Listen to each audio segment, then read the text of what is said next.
चाहिँ मेरो आफ्नो व्यक्तिगत तर्फबाट र सहकारी तथा गरिबी निवारण मन्त्रालयको तर्फबाट पनि सम्झन र भेट्न चाहेको। त्यसकारणले गर्दा मैले बागमती सहकारी सङ्घ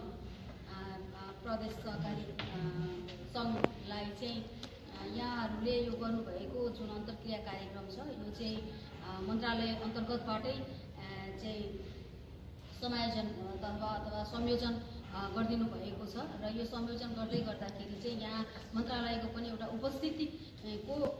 अनुभूति यहाँहरूले गर्नु पाउनुपर्छ भन्ने मेरो एउटा माग अथवा उहाँहरूको त्यो चाहनालाई पुरा गर्नको लागि चाहिँ वास्तवमा यहाँ उपस्थित भएको छु र यहाँहरूले गर्नुभएको जुन नेतृत्व छ र यहाँहरू सहकारी अभियन्ता अथवा सहकारीको नेतृत्व वर्गमा रहनुभएका र सहकारीलाई नेतृत्व गर्दै अगाडि बढिरहनु भएको यहाँहरूको दिन र यहाँहरूले गर्नुभएका जति पनि सहकारीलाई उच्च स्तरमा पुर्याउनको लागि र सहकारीलाई अगाडि बढाउँदै नेपाल अथवा बागमती प्रदेशलाई नै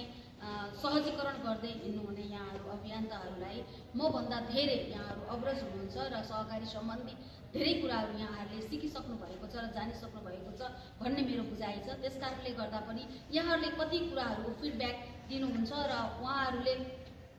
बागमती प्रदेश सहकारी सङ्घले चाहिँ यहाँहरूले दिनुभएका फिडब्याकहरूलाई चाहिँ टिप्पणी गरेर त्यो ल्याएर फेरि मन्त्रालयमा पेश गर्नुहुनेछ भन्ने मेरो विश्वास छ र उहाँले त्यही गर्दै गर्नुभएको छ र सहकारी तथा गरिबी निवारण मन्त्रालयलाई चाहिँ यहाँहरूले दिनुभएका फिडब्याक चाहिँ हाम्रो मन्त्रालयमा चाहिँ एकदमै कम जनशक्ति भएको कारणले गर्दा हामीले बागमती प्रदेश सहकारी सङ्घलाई चाहिँ यस्ता यस्ता कार्यक्रमहरू गर्नको लागि भनेर हामीले उहाँहरूलाई चाहिँ निर्देशन दिने र कार्यक्रमहरूको चाहिँ छनौट गरेर दिने गरेको र उहाँहरूले यस्तो कार्यक्रमहरू गरेर यहाँबाट हजुरहरूले दिनुभएको फिडब्याकलाई चाहिँ लिएर गएर हामीले